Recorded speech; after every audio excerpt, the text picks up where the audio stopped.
guys, ClindarNetworkClindar.com, and of course the house of biceps.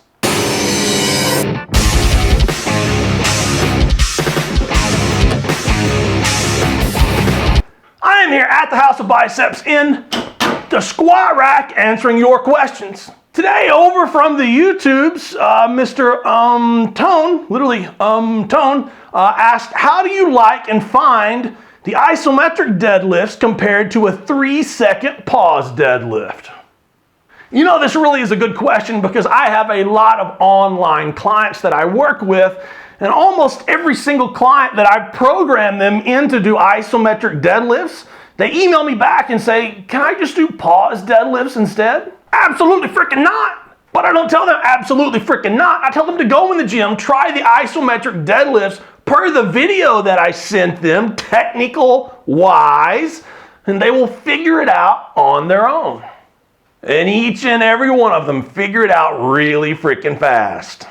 Tone, to be honest, I don't like the pause deadlift. The deadlift is like a sprint. It has to be explosive from the start, and it has to just carry you all the way through the end. At no point on a sprint, if I were to be a 100-meter sprinter, there's no way that at 40 meters or 50 meters, I would get better just by saying, well, I'm going to stop and hold this for 3 seconds, and then I'm going to start again.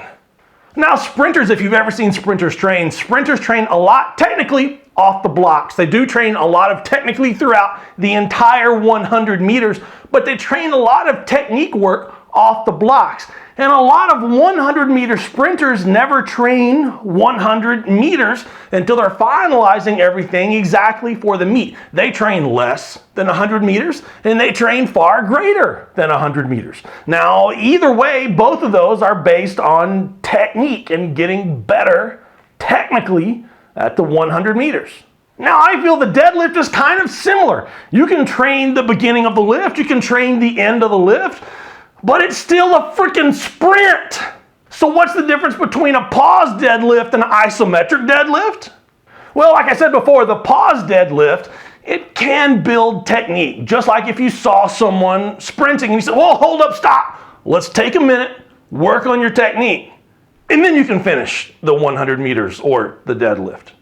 And I can see how that works for some people with increased recovery abilities or people who just need more volume in their training because they haven't been training the deadlift with volume, or people that need technique work at that position. I think it's absolutely fine to program a lifter and say, okay, I want you to stop all of your deadlifts just below the knee or mid-shin or just above the knee or wherever their screw-up point is, and I want you to get better technically at it. Use that time to find the correct position and then finish the lift.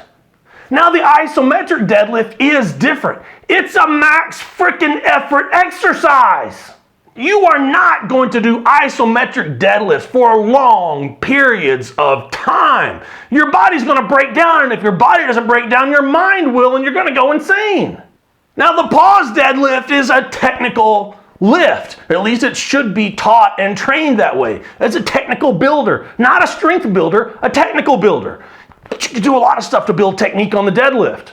The isometric deadlift is a full, absolutely explosive deadlift. And then you get held up in traffic about halfway there, and you still have to fight through it. And you fight, and you fight, and you fight until you almost pass out. You hit the nose torque, and then you gotta go again.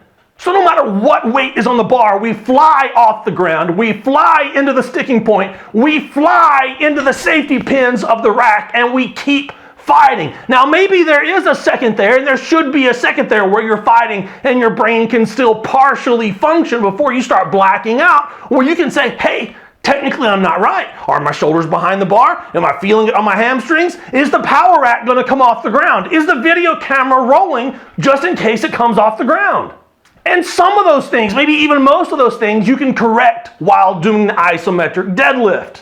So who needs to be doing pause deadlifts? I'm not really freaking for sure, but probably just the people that need to build some kind of volume on their deadlift, or some people that need some minor technical corrections. But I'm pretty sure you can do that with a much lighter weight, or even a much heavier weight than what you're doing with pause deadlifts.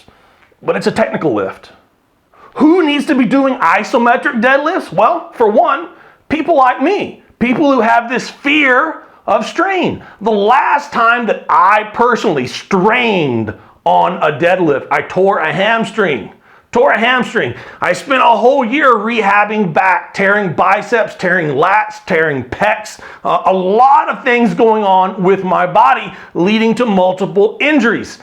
So I'm afraid to strain. You put 97 to 100% on the bar. Can I really start to slow down, strain through it, and not tear something? Well, I can take the isometrics and put anywhere between 50 and 70% on the bar, and 70% is a whole lot of freaking weight for isometrics. I can pull explosively with a weight that I'm not afraid of, and I still have to strain once that bar stops wherever the safety pins are set. So to finalize your question, 1, never take 3 scoops of pre-workout before you make a video. 2, I'm sure pause deadlifts serve a great purpose somewhere. I just haven't found it yet. And 3, keep the nose torque handy when you're doing real isometric deadlifts. If you see the pale horse, and if you're doing them right, you absolutely should, the nose torque will bring you back to life. Until next time, get out there and try some isometric deadlifts. Good luck. Hit the nose torque.